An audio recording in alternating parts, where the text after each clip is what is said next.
السلام عليكم ورحمة الله وبركاته. أعوذ بالله من الشيطان الرجيم. بسم الله الرحمن الرحيم. الحمد لله رب العالمين والعاقبة للمتقين، والصلاة والسلام على رسوله الأمين محمد وعلى آله وصحبه أجمعين. اللهم وفقنا لما تحب وترضى من القول والعمل والعقيدة، واجعلنا من الذين يستمعون القول فيتبعون أحسنه. اللهم آتنا أنفسنا تقواها وزكها أنت خير من زكاها أنت وليها ومولاها. الله ذو الجلال بارسامدن اتيان طاعات عبادت درمدي وخيرات إحسانات درمدي ودين وديانة يولن سكيان رحمت درمدي، وخصوصا بون ماه مبارك رجباين أبركون دي تطلن أراد لري أذ أظمت درجاهنا قبول مقبول إلثم إن شاء الله. بيجي سورة قارئان قالن آيلرن ترجمة وتفسيرنا أيضا تشرر قثمراق بريلن مبارك تفسير مذا قارشان سورة قارئان تلاوة تقرأن. أعوذ بالله من الشيطان الرجيم. بسم الله الرحمن الرحيم. القارعة ما القارعة وما أدراك ما القارعة يوم يكون الناس كالفراش المبثوث وتكون الجبال كالعهن المنفوش فأما من ثقلت موازينه فهو في عيشة راضية وأما من خفت موازينه فأمه هاوية وما أدراك ما هي نار حامية. صدق الله العظيم. سلامت بول. بسم الله الرحمن الرحيم. القارعة يروي لرذا وينذات. ما القارعة ونام ذات شل يروي لرذا وتترمى وينذات، يروي وحشة وقرخ ما وينذات. وما أدراك ما القارعة وأي محمد صلى الله عليه وسلم ثنا نام ذات بالردي كشل قارئان نام دغني يروي وحشة وقرخ وينذات نام دغني. يوم يكون الناس كالفراش المبثوث. الله ذو الجلال يوم يتبرين نبتر والبرغني ك آدم لا بطران بر منتشر شده كفلك ليالق بولزاق. وتكون الجبال كالعهن المنفوش وداغلا ثايلا يميال بولزاق. شونا فأما من ثقلت موازينه فهو في عيشة راضية. والبر آدمي ك ميدان ترادو فأغر يلثا شل آدم راضي بولنن ياشيشت بولزاقتر.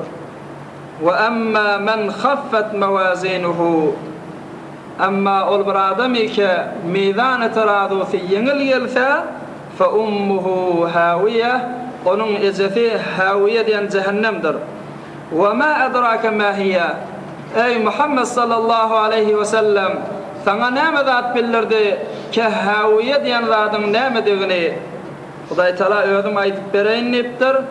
Narun hamiye bir yakkuzu ve kızgın oğuttur. Geçen hafta Sure-i Kari'anın evvelki 5 ayetinin tercüme ve tefsirini aydık değiştiriptik Müslüman da valla. Bu sure kıyametten haber veriyor. Kıyametteki bolacak ahvalattan gurrun veriyor ve bir işareli ediyor. Ve geçen hafta da ol server o serdar alem cihan olan Hazreti Muhammed Mustafa sallallahu aleyhi ve sellem şunun mübarek sözünü ta hemme adamla hemme mahlukat qabrından bir dirilip de turuyordu, şuna yetirip de koyuptuk. Ama onun sonramının gurrunu qav dikkat edin. Kullan kıyamatta betertip inşallah bolcak zatları muteber kitaplardan yazıp da getirdik, inşallah aydıp değiştirer. Geçen hafta Peygamberimiz sallallahu aleyhi ve sellem evvelin insan ve evvelin beşeri ki kabirden turup da hatta mübarek kellelerinden kumla seçilip da şey deyip da hani ummetim deyip turdu. Ondan sonra tüytük salınıp da sur salınıp ahirki sur salınıp hemme adamla da turdu. Kabirlerinden turup hatta kabirlerinden turanını hemme kişinin şu üstlerini kakıştırıp üskürüp aynahu bir samanın içinden çıkan adam yalık çıkacaklı adamla. Şuna ba'as diyarlar. Kıyamette ba'as olacak diyeni şu. Tüytük çalınacak, hemme adamla öz kabrinden çıkacak. Kabirden çıkandan sonra ferişteler yani hemme adamları koyun sürüp alıp gidişiyalık hemme kişi yani Arasat meydanına, mahşer meydanına akitip de uyuşturulacak. Ona haşr diyarlar, ikilenci olacaklar. Oham haşr olandan sonra hemme adam mümin, musulman, kafir, münafık hemmeciği Arasat meydanına uyuşturuldan sonra el-kıyamu li Rabbil alemin. Ol Allah Celle Celaluhu Rabbul İzzet bolan Tebareke ve Teala yeke ve bir olan Tanrı Teala ki bizi yoktan bari getiren hemmemizin ma'budu berhakımız şunun mukabilinde sen ayağı üstüne durmalı Müslüman da valla. El-kıyamu li Rabbil alemin. Huday Teala'nın mukabilinde durmalı hemme adamla Arasat meydanında. Ondan sonra temyizu kullu nebiyyin bu ümmetihi. İnni Hazreti Adem Aleyhisselam'dan ta ahirin insana, ahirin beşeretçiliğin hemmesi uyuştu da bir yerde. Şondan sonra her kim, her peygamber öz ümmeti veren, öz milleti veren bir kaptıla seçecekler. Hazreti Adem ala nebiyyina ve aleyhissalatu vesselam öz bir nesi oğlanları veren, öz ümmeti veren bir kaptıla seçecek. Ondan sonra Hazreti Nuh aleyhisselam, Hazreti Lut aleyhisselam, Hazreti Hud aleyhisselam, Hazreti Salih, Hazreti Musa, Hazreti İsa, Hazreti Halid aleyhisselam hemmeciği ve hatta bizim mehbubu maşuğumuz olan Hazreti Muhammed Mustafa sallallahu aleyhi ve sellem bu da öz ümmeti veren her kim bir kaptırla duracaklar. Her peygamber öz ümmeti veren saylanıp duracak. ثُمَّ تَطَايُرُ السُّحُفِ. Ondan sonra kıyamette bolcak gurrunlan bir Müslüman da valla. Kış vaktinde kar yağılanını gören olsanız aynı şu kar yağmayalık defeden kitapla yağmanı duracak. Kağıyla, name-i amalla defeden kar yağışayalık yağmanı duracak. Oham, üç öylük boluyasa. Eğer kava adam olup da günahdan pak olsa ya da günahdan sonra tövbe ediptir ve sogabı kan o zaman kava adamla inşallah hemmemizde şondan bolar sağ elinden kitap gelecek diye sağ taraftan. Ama tereke adam olup günahı kan olsa sogabından onunla sol elinden kitap gelecek diye. Yani eğer kafir olup müşrik olup İmanı yok olsa arka tarafından kitap gelecek diye. Oham şu mahşer meydanındaki hem adamla iki gözü asmanı tikili men kitabım haysi verika ve haysi elimden gelir, haysi tarafımdan gelir deyip iki gözü veler şunu gözde oturacaklar. Hiç kim birbirinden haberi yok. Hem kişi kitabı gözde otururlar ve name-i amalım nereden gelir ha, nereden gelir ha. Kitapla ele gelenden sonra ثم السؤال والحساب birtimeninden dakika be dakika umrundan ve lahze be lahze vaktinden cavanlığını nerede geçirdin sağlığından emet yedin ve ya ne kadar ha mal verildi şunun birtimeninden nereden yığınadın ve nereye harcettin aya zekatını verdin mi ya falan ettin mi yeke Müslüman doğrular hesap olacaktır bir adamı çıkarılacak meydanı orta hem adamla da gözlem oturuyor bir adamı şol adamdan dinmeden daqiqa ve daqiqasından birtimen hesap verilip duracak. Eden günahları, eden sogapları, el veren, ayak veren, göz veren, mal veren, umru veren, canı veren, näme hizmet edipdir, näme günahly edipdir. Hemmejigini hesap bozak şomaga musulman dogullar. Kata habardar olaylim. Ve sonra bolacak zat ki bigice bizim dersimizde şoň üstünde Allah Azze Celal öz ayetinde şoňa işare etti. فَأَمَّا مَنْ ثَقُلَتْ مَوَازِينُهُ وَأَمَّا مَنْ خَفَّتْ مَوَازِينُهُ ميدان terazu musulman dogullar. Kıyamatta meydan terazu deyip de bir zat bar. Ki her bir benden dünyada eden işleri çe sogap, çe günah şu terazikden minmeli. Şondan sonra şu duran adamla üç bölük bolacak diye musulman dogullar. Gaw dikkat edin. Bunu İhya-i Ulumuddin diyen bir mu'teber kitabımızdan yazıp kayıttık. Üç bölük bolacak. Bir bölükte firqatun leyse lehum hasenatun. Bir bölükle var bir näçe guruh adamlar leyse lehum hasenatun aslan bir däne sowabı yok. Tamam günah bilen geçiripdir. Ola müşrik adamlar, kafir adamlar, imanı yok Hudaga, bir däne sowabı da yok. Ola adamın amellerini terazik çekilecekler musulman da vallahi. Hudaý takladan. Näme diýip? Çünki bir däne sowabı yok. Sowap tarapda goýular ýaly. Günah bilenlerini çekiler ýaly. Terazikde sen bir tarap her qawunda bir zat goýmaly bolýanda bir zat çeksek bolsaň. Amma onuň çünki bir däne de sowabı yok. Amellerini terazikde çekilmäli. Cehennem tarapdan bir kuşun kellesi ýalyk bir ot gelip de aynahu tawuk süýçe yerden buğday çokyp dänäni çokyp alyşy ýalyk şol adamlary şeýle aradan ýygnap çokyp oda garşyn cehenneme garşyn for dän ýuwdy berjek diýe Hudaý takladan. Ohm şu wagtda qygyryljak şaqawatun la saadata ba'daha Hudaý takladan. Bir bedbahtçylyk, bir şaqawat kella saadete ba'daha sonra hiç gönülmeli yok. Sonra hiç bir nezatı yok, hiç bir felahı yok. Son imansız gitti bu adamlar, bir däne sowabı yok. Tamam, inni cehennemde ebedul ebed, ahir umre çellin, ahir yile çellin ne? Ebedul ebed hemişe şu cehennemde o adamın içinde yanıp durmalı. Hudaý takladan.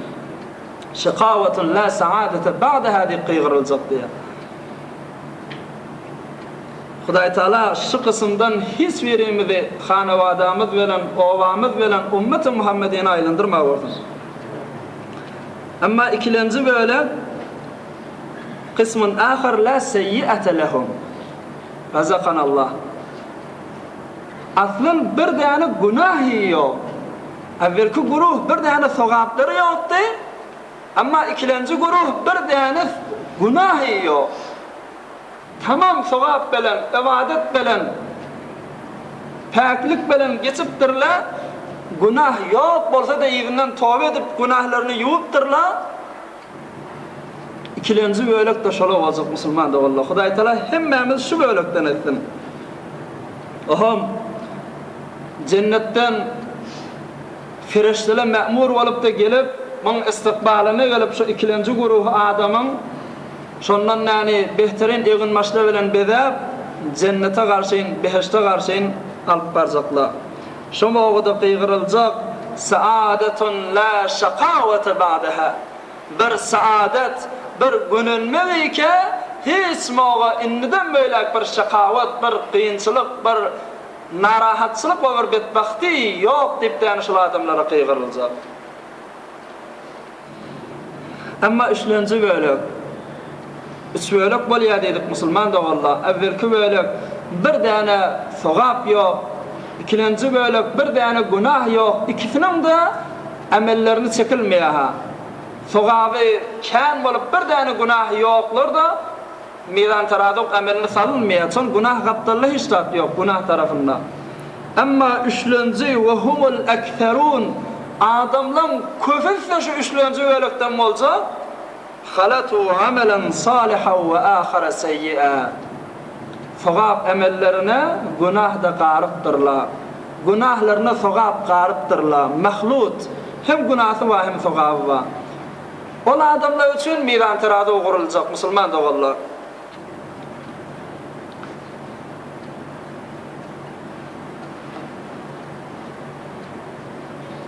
Mizan tarazuğunda kuruluşunun sebebi musulman dogallar. Hudaý Taala hemme kişi tanıp bilýärdi. Bir taraftan iýer amali, sen cenneti, sen cehennemi, sen oda girmeli, sen beheşte girmeli.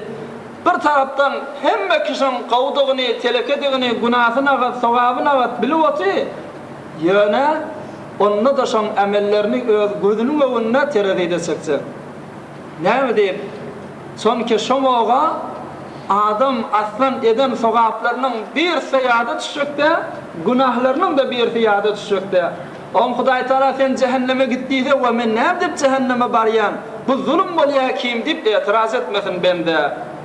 Gözüniň öňünde teredide goýýa, aha el bilen eden günahlar, aha göz bilen eden günahlar, aha malyň bilen eden günahlar, hemmesini göz öňünde köküjek mizan tarazuda. Günahı ağır gelip de yukarı gitse, şonu cehenneme varacak ve hiç bir etirazı bozuk da bendeden. Hudaý Taalanyň mehzi lütfü keremi ki cehenneme varýanlarda bir moga içinde ben näme diýip men cehenneme gitmeli diýip bu form sual gelmesin diýip de Hudaý Taala mizan tarazuny gurupdyr. Ve cennete barýan adamlar da sogaplary bar, amma günahları da bar. Şu günahları men af we bagşyş etýän we şu sebäpli cennete iýerýän diýip Hudaý Taala öz eden af we bagşyşyna tarafa gözüne köküjek bolýar. Şu sebäpli mizan tarazuw gurulupdyr.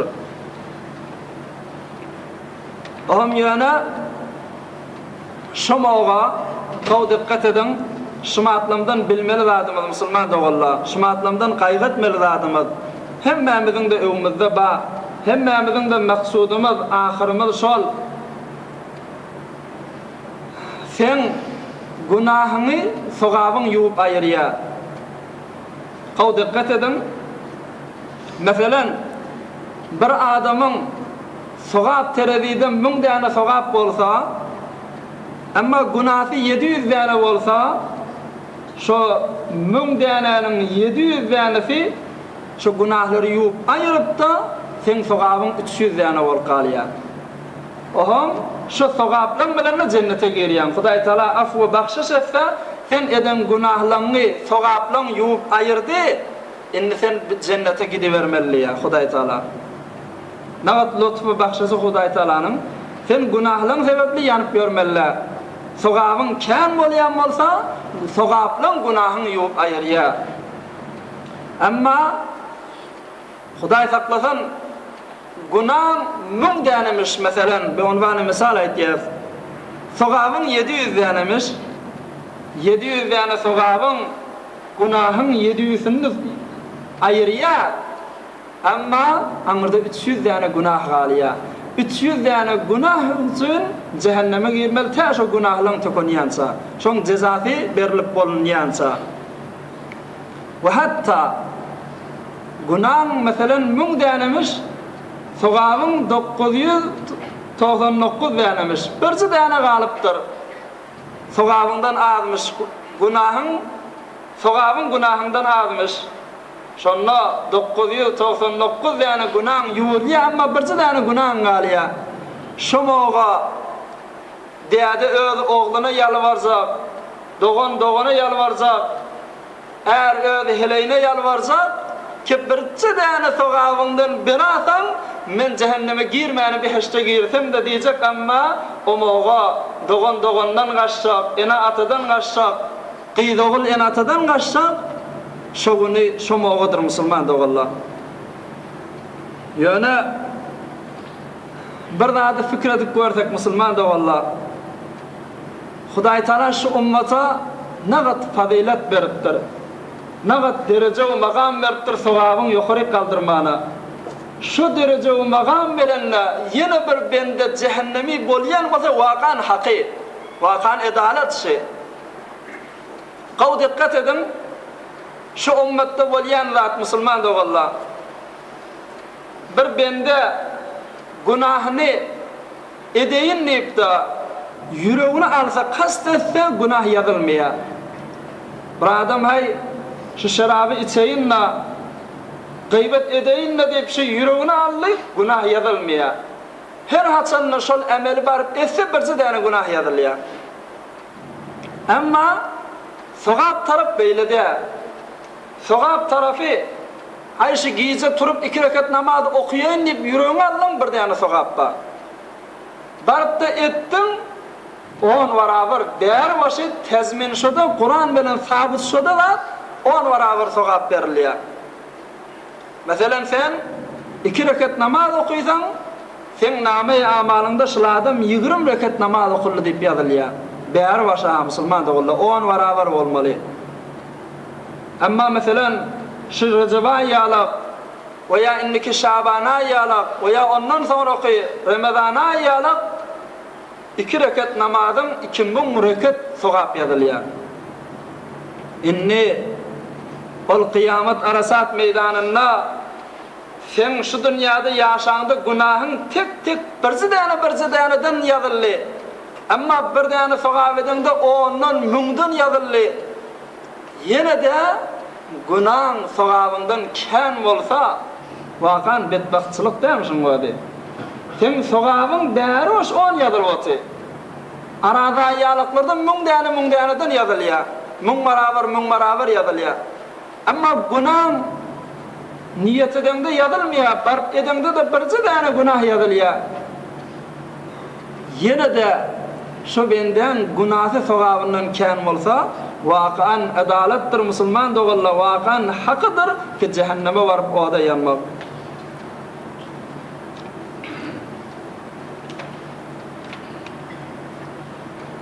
Mizan terazi umuratdanla sofalayar işan oğudun beytler getiriptir onunla okuyup da eştireylin teberrüken.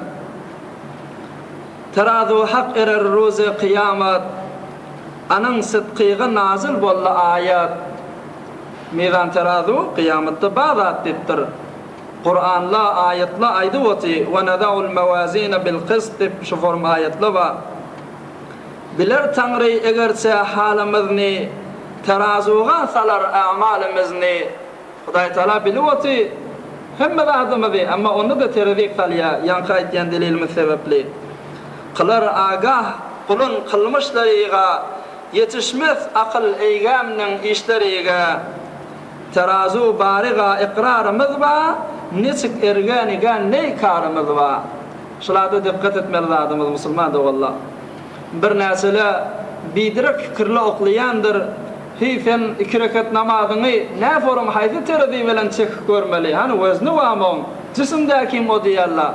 Ya kıyamette ol bir Hudayi ki meydan teradunu badib aydı vati özü yolunu biler.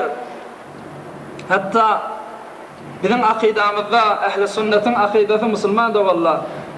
Kıyametin teradisi şu dünyanın teradisi bilen fark et ya. Şu dünyada ağır taraf aşağı gelmeli, yengil taraf yukarı gitmeli. Terazinin zadında bir tarafı ağır olsa şu aşağı gelmeli. Yengil taraf yukarı gitmeli. Ama kıyametin terazisi ağır taraf yukarı gitmeli, yengil taraf aşağı düşmeli ya Müslüman doğalla. Onun biz ikrar edip de boyun alıp imanımızla meydan terazi. Ama o nezire çekiliye azad ediliye, onu inşallah kıyamette varıp görürüz ve Hudaya tafşiriye sevmeli. Yani fakat bizim aytmalı zatımız ilahi kıl ağır mizanımızını salamet tut bizim imanımızını ibar Hudaya bizim mizan-ı terazumuzu sogab tarafına ağır edip yukarı kalır ve imanımızı salim saklayıp soğukallaya yarışan şeyle koşkuları düzük geçiptirler. Ama bir nese zatla kesen mizan-ı terazunu ağır et ya Müslüman da valla şunu aydeylin ondan sonra innika ayetlere geçer. فأما من ثقلت موازينه فهو في عيشة راضية. ميزان ترازوسا ağır gelse bir qaw hoşlukda zindagide boljak, o da cennetin içinde, behiştin içinde. Müslüman doğalla hiç şımatlamdan biz mizan terazunun sogab tarafına ağır etmen fikrine olmalı ve aladasında olmalı. Onu da etsek bolsa bir ağır yolla Hulafai Raşidinin üçlemcisi Hazreti Osman radıyallahu ta'ala an şoň bir gurrunu var. Şo bilen biz inşallah şunu qowra ayeti dursak gaty sogapda bolar, o mizan terazumuz da ağır bolar. An Osman radıyallahu ta'ala an وجدت حلاوة العبادة في أربعة أشياء. Hazreti Osman radıyallahu ta'ala an o gurrun beriye men ibadetin füzülüğünü 4 zatda tapdım diye. Bir 4 zat ba arkaňa daş alyp götermeli musulman dogalla. Öz hemişe edip duran işimiz. Ýöne şonu ihlas bilen can ýakyp etsen beter ibadet füzü bolar, mizan terazunda ağır bolar dipdir. Evvelkisi ada'u faraidillahi taala. Hudaý taala namazdan 5 wagty farz edipdir. Aradadan ýyl içinde bir ay farz edipdir. Malyň zekaty şeýle, hajy şeýle, malyň ýetse haja etmek farz edip goýupdyr. Şu farzlary men Hudaýym meni ýokdan bary getiren, men boýunma farz edipdir dep etsen, gaty sogabyň içinde bolarsyň depdir. Farzlaryň sogaby beterken musulman dogalla. Meselen namaz taraftan bir 5 wagt namaz barda sen mün gizelap qaw dikkat edin. Yatmany ibadet edip çykýan mün gizelap günnilerinde tamam arada bilen geçirýän. Amma şu okuyan namazlaryň, şu tutan aradaryň hemmejigi de fakat ertir namazyň bir rekat farzyna da sogabyna yetmeýär. Mün gizelap, mün aýlap, mün ýyllap her kadar bolsun. Nefil namaz begat okyp durun, şolaň hemmejigi de sogap tarapdan fakat ertir namazyň bir rekedi belki evvelli bir Allahu ekber deyip duryan, hatta şoňa da yetmeýär sogaby. Beter gaty sogapdyr. Namaz da şeýle ýylsynda bir ay arada tutulýar, hökmen tutsak bolan aýt işte bolýar, ýa-dawlyk bolýar, günozak bolýar, ýok. Qaytan sogap kän bolar kynansak musulman dogalla. Wa ya Hudaý taala malyň zekat ber diýipdir, şonna günönüp keyif edip, wa Hudaý taala maňa şu malyny nesip edipdir, maňa zekat bermesin de ýa-da nesip edipdir diýip de günönüp keyif edip ihlas bilen zekatymyzdy da şeýle çykaryp duraýlan. İnşallah gaty sogapda we mizan terazunda gaty agyr etýän zatlaryň biridir. Evvelkisi ada'u faraidillahi taala. İkilenjisi ijtinabu maharimillahi taala. Hudaý taala bir näse zatlary haram edip goýupdyr. Şeriatda özüňiz bilýäňiz, şu haramlardan kaçma, günahdan kaçıp durma. Hudaý maňa haram edipdir, günahçy diýip kaçmak, şoň özde gaty sogap we gaty ibadetdir musulman dogalla. Gysgarak geçelim. Üçlenjisi el-emru bil ma'ruf. İbtigaa sewabillahi taala. Görýän hemsaýan, ağan, doganın, boydaş, gellece, ejeke, hulasa öz görüp däni kepleşip, gurrunlaşyp ýörenleň dogry ýolda gezmänýärler, namaz okuýana, hijabyny dogry raýat edene, din diýanatyny gaýym tutana, sen şoňa emretmek, gel namaza gel, baba Hudaýyň ibadeti ki şu namaz bekde şu form edip emre bi ma'ruf etmek, gaty sogaby kän ibadetlaryň biri musulman dogalla. Ve dörtlenjisi en-nahyu anil munkar. Bir haram işle görýän bir teleke işçi gelip ýa bir bidrek günahda, zelaletde ýaşap ýa şonu nehy edip alyp galma, beýtme, ýe dogry ýoly gelipdäni, şonu edip beren işinden nehy etmek, şu 4 zat, katı sowaply zat, edip bersen katı ibadetin içinde boljakdyryňyz ve inşallah kıyamet gününde mizan terazynyň sowap tarafyny ýokary kaldyrjak zatlaryň biridir. Bir-de hemişeki aýtmaly bir tesbih wa Peygamberimiz sallallahu aleyhi ve sellem'in mübarek sözü kelimetani hafifetani ala lisan, bir iki kelime var, iki keppa diline her ansat aýtmasy, rahatçyk dilin bilen aýdy bermeli, hiç dilinden çoluşok değil. Saqiletani fil mizan, mizan terazuda da gaty agyr bolup da sogabyň ýokary akitjek kelimeler. Habibetani iler rahman, Hudaý Taalaň ýanynda beter gowurlayan kelime, o da Subhanallahi ve bihamdihi Subhanallahil azim. Şu kelime Subhanallahi ve bihamdihi Subhanallahil azim. Şunu kän aýdym, beter kän aýdym, dile de anlatjakdyr, mizan terazuda da agyrdyr. Hudaý Taalaň da söýýän kelimesiniň biri. Subhanallahi ve bihamdihi Subhanallahil azim. Peygamberimizin sifarişatlarynyň biridir musulman da wallah. Ve amma men khaffat mawazinuhu, mizan terazusi ýeňil bolsa, fa ummuhu hawiye, Hudaý taklagan on ejeri hawiye diýär. Cehennemin bir tabaqatlarynyň ady hawiye.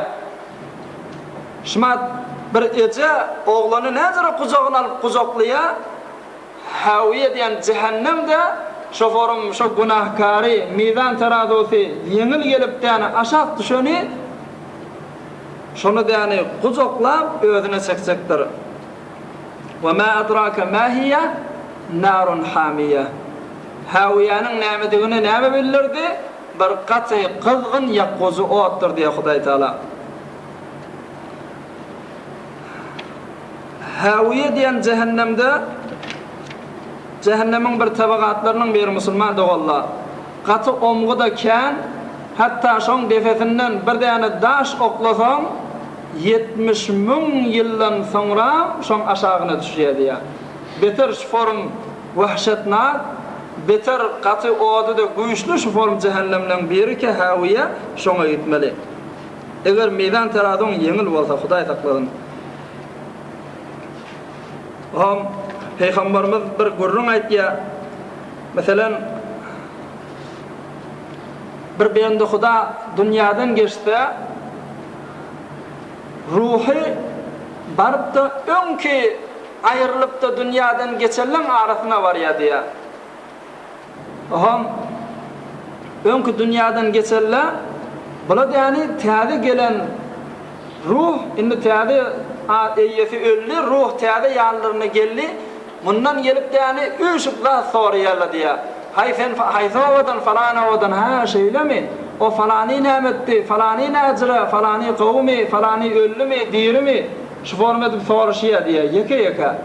Oham falany näme diýende, falanyya menden öňsek öllü diýjek. Gow dikkat edin. Täze gelen ruh, kän ruhly bilen üşükden şolaň arasyna girjek.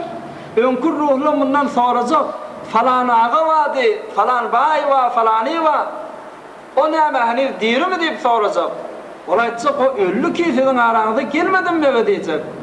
Oham şondan öňkü ruhla ölenle kellesini silpçekde we o biçare hawiye diýen cehenneme gidapdyr, o biziň gözümizde görünmäni diýip şeýle gynanjaklar diýär. Näme? Name amali günahı känmiş, mizan terazusi sogap tarafı aşakda bolupdyr, ýokary gidip bilmäpdir. Günahı känmiş, dogry hawiýeden oda giripdir. Hudaý Taala hemmemizi cehennemin gaty-gaty wahşetnak halatlarynyň saklap da hemmemizi inşallah Peygamberimiziň perseminiň aşagyna borup da cennete Firdowsda ýaşamagymyzy inşallah hemmemize nasip etsin. Öz öýçürimiz bilen, hanawadamyz bilen, owa il halkymyz bilen iki dünýä saadet, iki dünýä gönelmek we falah bersin. Hemmemiz bir elham isqurallahu xeyr eylem.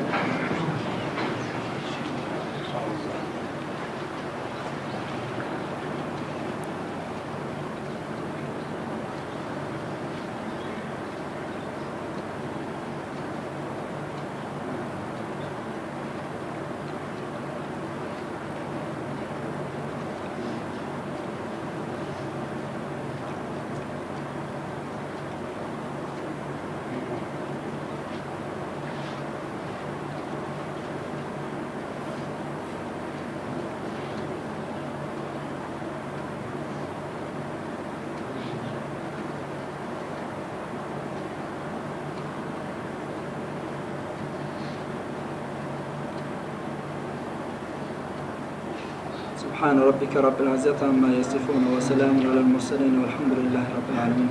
خارجان دعاء تبرا آمين. دعاء آمين. اللهم آمين. آمين يا الله يا رب العالمين. نريد لن حقنا إن شاء الله دعاء دورهم. آمين يا الله. آمين يا رب العالمين. اللهم آمين برحمتك يا أرحم الراحمين. موفق ولهم.